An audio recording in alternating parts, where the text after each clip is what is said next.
Okay, so we're going to look at the essay What to Bring by Naisha Jackson. This is on page 9 in your close reader. We are going to be tackling in this video just the first chunk, lines 1 through 24. Okay, before we turn to the essay, let's look at the background information up here. It tells us the United States has always been a land of immigrants. During the 1600s and 1700s, fewer than 1 million people immigrated to the new country. Okay, let's pause for a second. We were not a country until the late 1700s, so what I think they mean to say is that during the 1600s and 1700s, fewer than 1 million people immigrated to this continent or to this new land. But anyway, today, almost 1 million people immigrate to the United States each year, and those immigrants tend to be younger than the general population. They generally settle in areas where there are people with similar backgrounds. This has always been true of immigrants to the United States. Most immigrants today settle in one of 7 states: California, New York, Florida, Texas, Pennsylvania, New Jersey, and Illinois. Okay, some interesting information to contemplate there. Now let's turn to the actual essay. Our close reader has given us some specific things to pay attention to. The first bullet simply asks us to circle the first subhead, which is right here.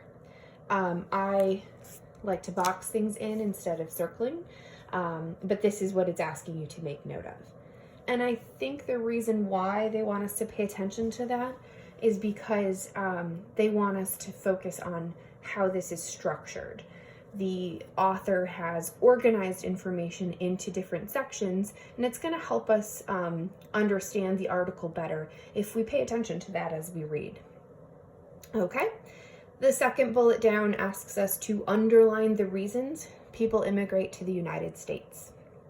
You will see as I read that I've already made some underlines. Those certainly are things that you should also be paying attention to, but my underlining is not comprehensive. What that means is there are plenty of other things that you should be paying attention to and making note of. So just because I haven't underlined something doesn't mean you shouldn't. Okay, and then the last bullet asks us to, in the margin, which is the space on the side, list the items that immigrants have brought with them. We'll come back to that bullet after I finished reading this section, but just try to make a mental note that you should be paying attention to the items themselves that the author mentions. Okay, so let's take a look. Traveling light. 100 years ago, most immigrants to the United States arrived by ship and were allowed only one suitcase for the long voyage. They left almost all of their belongings behind. Recent immigrants have a much faster journey, but many of them still bring very few items with them.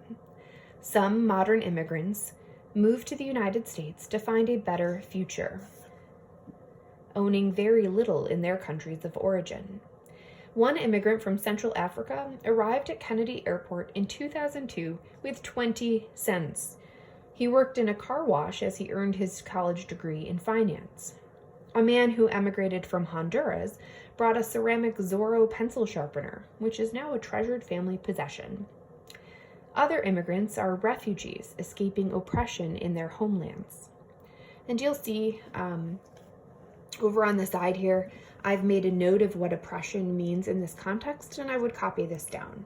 Oppression means prolonged, cruel, or unjust treatment. So what it's saying here is that the refugees who are coming to our country have faced cruel or unjust treatment in their countries. Okay? Many refugees are likely to have very few possessions and are often unable to leave their countries with those belongings they do have. A man who was imprisoned for 9 years in a Soviet political labor camp immigrated to the United States with the help of the International Organization for Migration. He arrived with only a small flight bag. One of the few items he had with him was a toothbrush he had kept in the labor camp, carved down so it could be hidden in his pocket from the guards. The thousands of children who left Cuba in 1960 were allowed to leave with only $5 and a small suitcase. one child's suitcase held his bilingual edition of Shakespeare's Hamlet. Okay, so let's just take a moment to go back to that bullet. In the margin, list the items the immigrants brought with them. So I would take a moment to pause this video, look back through, and create that list of the specific items in the space on the side. Okay, go ahead and pause now. And then the last thing we need to talk about in this section is this question right here. It asks you to reread what we just read.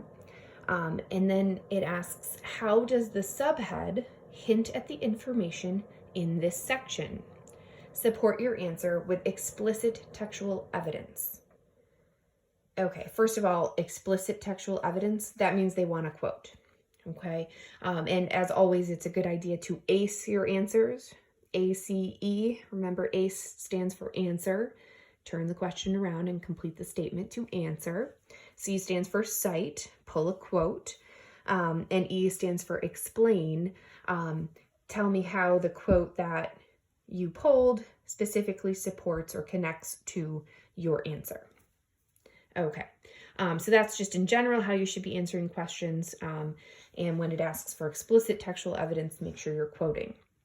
Now let's talk about the actual question. How does the subhead hint at the information in this section? So you'll remember the subhead was traveling light.